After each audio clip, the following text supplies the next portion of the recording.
South India shopping mall festive and wedding celebrations సరికొత్త designs తో అద్భుతమైన కలెక్షన్. హాయ్. నువ్వు హాయిగానే ఉంటావు. ఏంటి ఇన్ని కప్పులున్నాయి? బాగా టెన్షన్ పడ్డావా? అసలు మా ఇంటికి ఎందుకు ఫోన్ చేసావు? మీ నాన్న అప్పడుగుదామని. అడగాల్సింది. ఇచ్చేవారా? ఇచ్చేవారు గోబ్ మీద. చూడు, మళ్ళీ ఇంకెప్పుడు మా ఇంటికి ఫోన్ చేయొద్దు. సరే, నేనే డైరెక్ట్ గా వస్తా. వస్తావా? చెప్తా.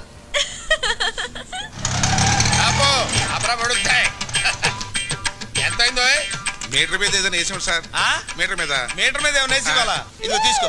ఇదేంటి సార్? లేకపోతే ఏమిట్రా వేషాలు ఇస్తున్నావా? ఎంత అయిందో చెప్పు, అంతే ఇస్తాను. 10 రూపాయలు అయింది సార్. మరి ఆ 7 పేడవచ్చు కదా. నువ్వు అల్లా వస్తే నేను ఎలా వస్తాను రా? తెలివి తక్కువ వేసుకుని అనుకున్నావేమో. 500 చిల్లర ఉందా? లేదు సార్. చిల్లర లేదా? లేదు సార్. ఆనంద్ బాబు, సీతు త్వరగా. అమ్మ, మీ నాన్న నిన్ను శ్రీరామచంద్రుడు అనుకుంటుంటే నువ్వు ఇక్కడ శ్రీకృష్ణ నీళ్ళ ప్రదర్శిస్తున్నావా? వస్తున్నాను. నువ్వు ఇక్కడే ఉండు. అలాగే. ఆనంద్ బాబు, ఆనంద్ బాబు.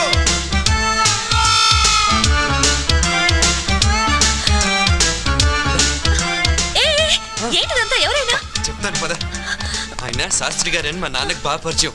మరి ఇద్దరిని ఇలా చూసాడంటే కలిసి తిరుగుతున్నాం అనుకుంటాడు. తిరుగుతున్నావు అంటావేంటి? లవ్ చేసుకుంటున్నాం కదా. ఏదో ఒకట్లే, నువ్వురా. అబ్బా, ఆనంద్ బాబు, మెట్లెక్కలేక వస్తున్నాను నాయన.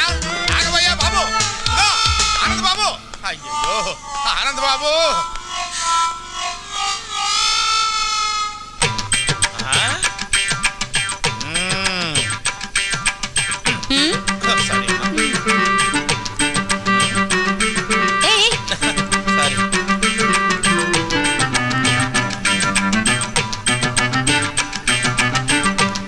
బాబు, ఏం లేదు, ఇక్కడ ఏం చేస్తున్నారా అని.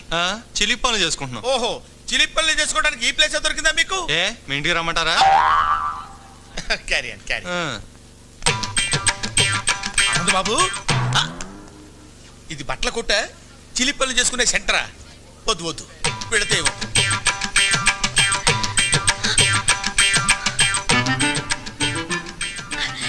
మళ్ళీ హక్ చేసుకోవా ప్లీజ్? శాస్త్రి గారు. అయ్యో అమ్మ, అక్కడ దూరారా? వస్తున్నా.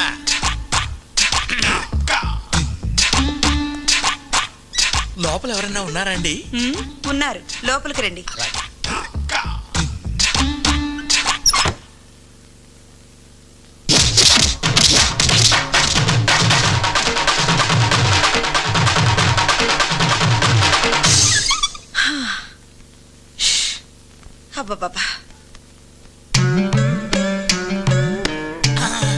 అబ్బా,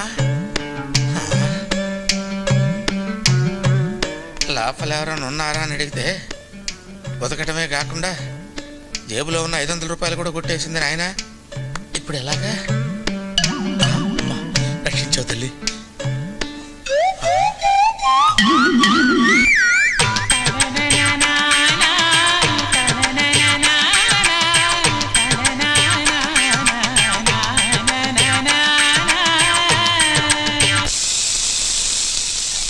హలో అమ్మా.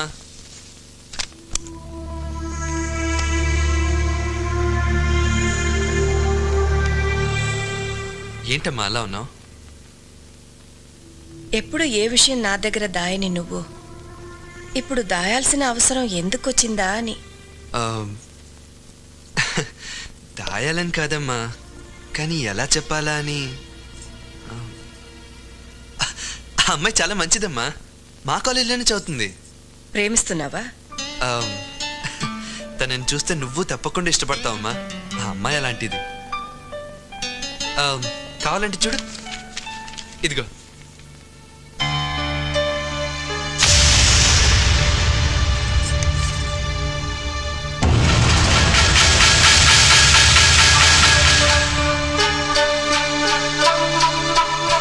ఇది వాళ్ళ అమ్మ బొమ్మ. ఇది వేసి తను మా కాలేజ్ తరఫున ఫస్ట్ ప్రైజ్ గెలుచుకుంది.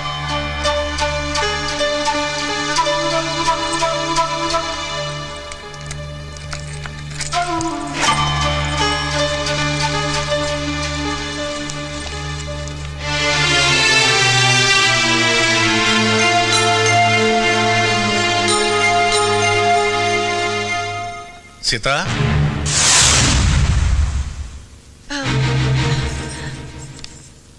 ఏమిటి చూస్తున్నావు? అది అది అది ఏం లేదండి.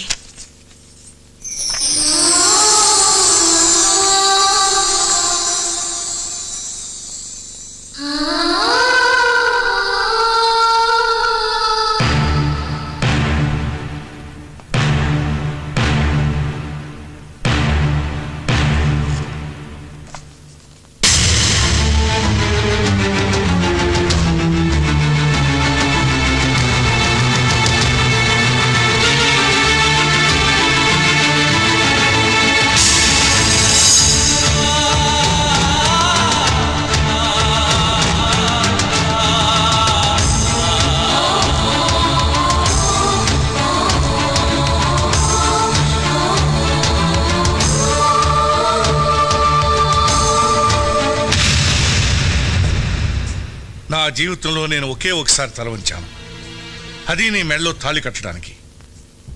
కానీ నీ కూతురు నన్ను జీవితాంతం తలెత్తుకునేవ్వకుండా చేసింది.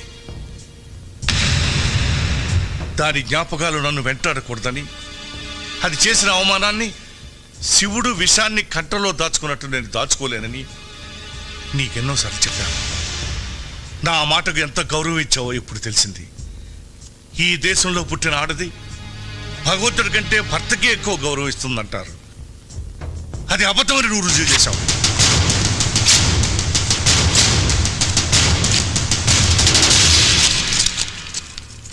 ఎందుకండి చనిపోయిన దాని మీద అంత కోపం?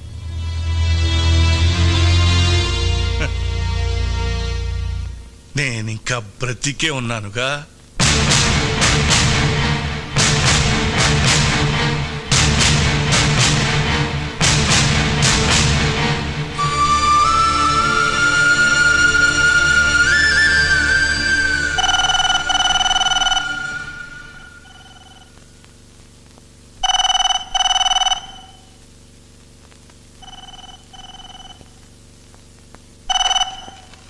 హలో ఆనంద్,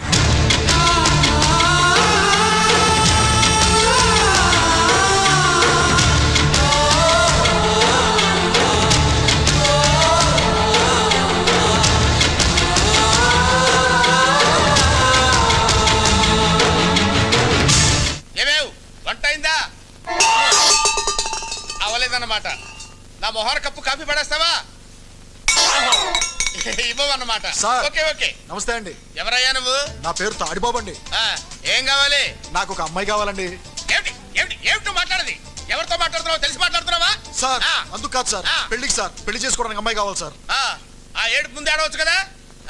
చెయ్యిలా చూపించు. సార్ ఇటు తిప్పు. తిప్పే ఇటు తిప్పు. తిప్పే. ఏది? ఏదో వివాహరక నీ పిండాకుడు నీ జన్మకు పెళ్ళవదు పో. భలేవారండి. ఆ. నా చేతిలో 5 స్టార్ హోటల్స్, ఆ. పేపర్ మిల్లులు, షుగర్ ఫ్యాక్టరీలు ఉన్నప్పుడు ఇంకా రేఖలు ఎందుకండి? అలాగా? ఆ. మరి చెప్పవే, ఏమిటా నిలబడి ఉన్నావు? కూర్చో. థాంక్స్, కూర్చో. థాంక్స్. సింహాసనం మీద కూర్చో. ఇంత ముందు పెళ్లి చూపులు ఏమన్నా జరిగాయా? సూపులు చాలా జరిగాయండి, కానీ పెళ్లిళ్ళు మాత్రం 3 సార్. పెళ్లిళ్ళు 3 అయ్యాయి. అవునండి. వాళ్ళు ఏమైపోయారు? పోయారు సార్. అంటే లేచిపోయారా పారిపోయారా? కాదు సార్, చచ్చిపోయారు. ముగ్గురు చచ్చిపోయారా? ఎందువల్ల? మొదటి భార్య బల్లి పడిన పాయసం తిని చచ్చిపోయింది సార్. 2 బల్లి పడిన పాయసమే తిని చచ్చిపోయింది సార్. 3 తల పగిలి చచ్చిపోయింది సార్. అవును, ఆవిడ బల్లి పడిన పాయసం తిని ఎందుకు చావలేదు? దానికి పాయసం తింటం ఇష్టం లేదు సార్. ఓహో అలాగా. అయితే ఇప్పుడు నీకు బల్లి పడిన పాయసం తిని చచ్చిపోయేటువంటి పెళ్ళాం కావాలా, తల పగిలి చచ్చిపోయేటువంటి పెళ్ళాం కావాలా? ఎలాంటిదైనా పర్వాలేదు, 7 రోజుల్లో పెళ్లి జరగాలి. 7 రోజుల్లో పెళ్లి ఎలా అవుతుందయ్యా? ఇదేమన్నా సంతలో గేదెను కొనుక్కురావడం అనుకున్నావా ఏంటి? 7 రోజులు ఎందుకయ్యా? ఇవాళ ఏ వారం? ఆదివారం. సోమవారానికి వివాహం జరుగుతుంది పో. చూడు, 7 రోజుల్లో పెళ్లి జరగలేదనుకో, కత్తి ఒకటే ఆయన, పోట్లు మాత్రం 7 పడతాయి. ఎందుకు? 7 నా లక్కీ నంబర్. అబ్బా ఎందుకంటే అంత దూరం ఆలోచిస్తారు? అనవసరం గారు ఆవేశపడిపోతున్నారు. అమ్మాయి సంగతి నేను చూసుకుంటాను, మీరు వెళ్ళిపోండి. అమ్మాయి సంగతి అంటే వివాహం సంగతి నేను చూసుకుంటాను, తమరు దయచేయండి. 7 పోట్లు అంతే, గుర్తుంచుకో.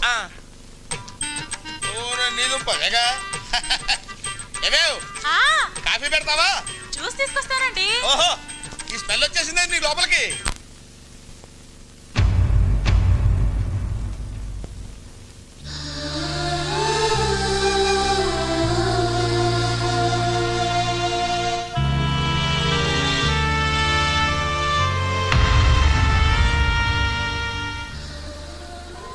సీతు వాళ్ళ అమ్మ ఫోటో చూడగానే నాన్నగారికి అంత కోపం ఎందుకు వచ్చిందమ్మా? ఇది ఎవరనుకున్నావురా? ఈ ఇంటి దీపం, మా వరాల తల్లి.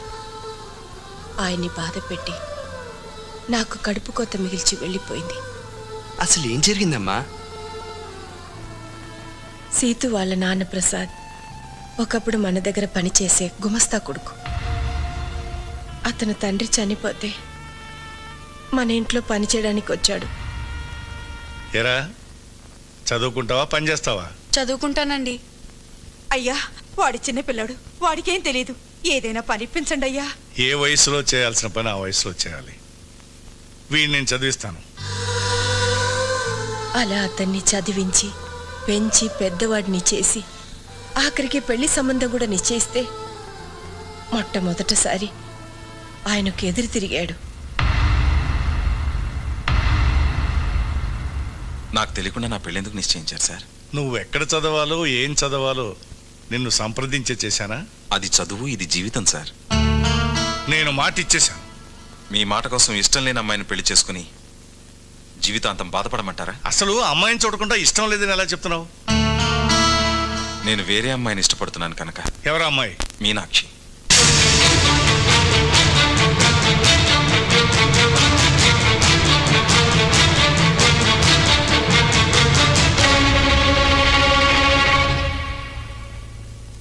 ఆ మాటలకు మీ నాన్నగారికి కోపం వచ్చింది. నమ్మక ద్రోహాన్ని క్షమించలేనని మీనాక్షిని ఒప్పించి వేరే పెళ్లి నిశ్చయించారు. కానీ పెళ్లి పందిట్లో నుంచి అది మమ్మల్ని మోసం చేసి వెళ్ళిపోయింది. ఏది పీడకలిని మేం మర్చిపోయామో దాన్ని మళ్ళీ నువ్వు గుర్తు చేస్తావు అనుకోలేదు. ఆ ప్రసాద్ నీడ కూడా ఈ ఇంటి మీద పడడం మీ నాన్నగారు భరించలేరు.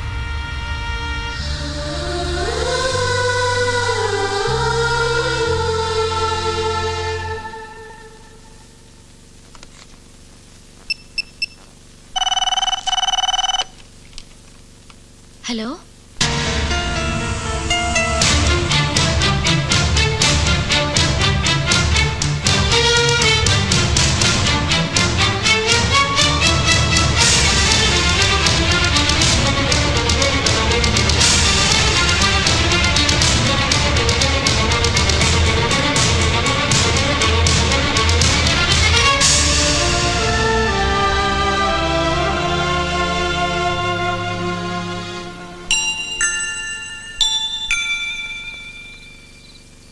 అమ్మమ్మ తాతయ్య ఉన్నారని నాకెందుకు చెప్పలేదు డాడీ? మనల్ని మర్చిపోయిన వాళ్ళ గురించి మనమెందుకమ్మా గుర్తు చేసుకోవడం? ఉండి లేనట్టుండే బంధువుల వల్ల జీవితాంతం బాధపడాల్సి వస్తుంది. ఆ బాధని మీ అమ్మ నేను అనుభవించాం. అది నీకు రాకూడదనే చెప్పలేదు.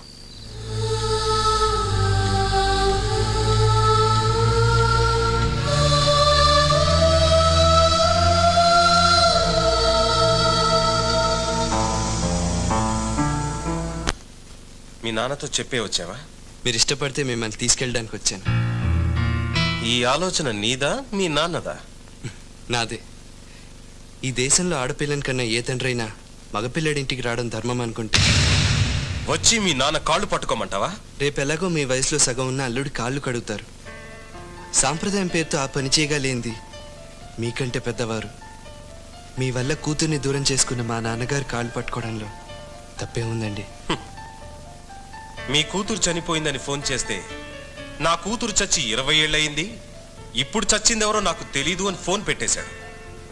ప్రేమాభిమానాలు లేని ఆ పెద్ద మనిషి కాళ్ళు కాదు కదా, కనీసం మొహం కూడా చూడలేను. అలా అనకండి సార్. దూరంగా నిలబడిన మనుషులు దగ్గర అవ్వాలంటే ఎవరో ఒకరు నడక ప్రారంభించాలి. అది మీరే ఎందుకు కాకూడదు? నీకోసం కాకపోయినా నా కూతురి కోసం నడుస్తాను. ఎన్ని వందల వేల మైళ్ళైనా నడుస్తాను. బట్ నేను నడవడానికి ముందు ఈ ప్రశ్నకు సమాధానం చెప్పు. నిన్ను ప్రేమించానని నా సీతు నాతో చెప్పింది. నా కూతుర్ని ప్రేమించానని మీ నాన్నతో నువ్వు చెప్పావా? లేదు, చెప్పవు, చెప్పలేవు. వద్దానంద్, నా కూతుర్ని మర్చిపో. ఒకనాడు మీ నాన్న మూలంగా మా ప్రేమకు నా భార్య ప్రాణాన్ని ఖరీదు కట్టాను. మళ్ళీ మీ ప్రేమకు ఎవరి జీవితాన్ని ఖరీదు కట్టాల్సి వస్తుందో వద్దు. I can't imagine that. I can't imagine that.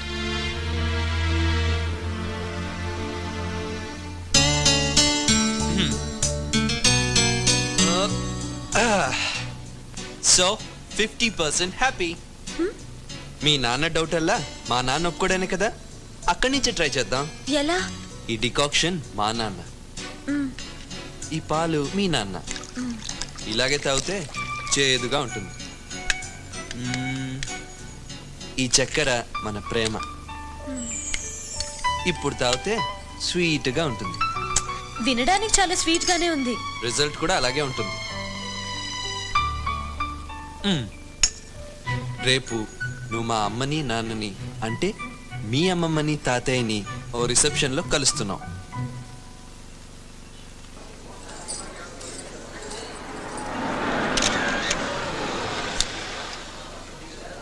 Situ నాన్నొచ్చారు.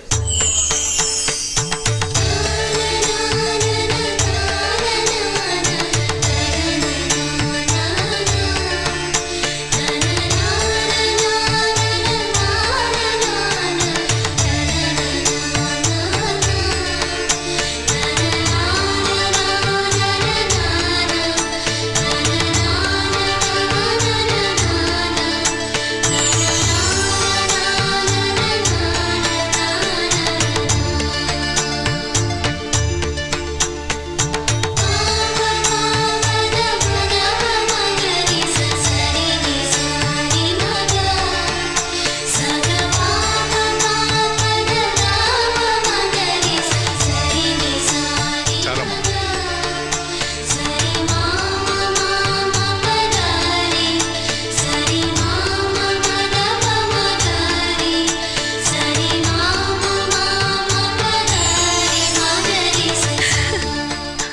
Sir, ఇందాక గులాబీ ఇవ్వటం మర్చిపోయాను. అయ్యో,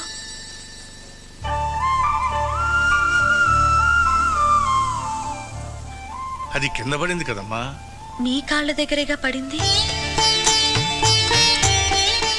ఇంకోటి ఇస్తాను, థ్యాంక్స్ అమ్మా. తీసుకోండి.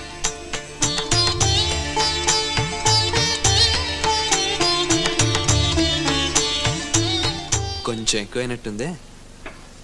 ఆయన ఆవలిస్తే పేగులు ఎక్కటమే కాదు, కిడ్నీ లివర్ సైజులు కూడా కనిపెట్టగలరు. జాగ్రత్త.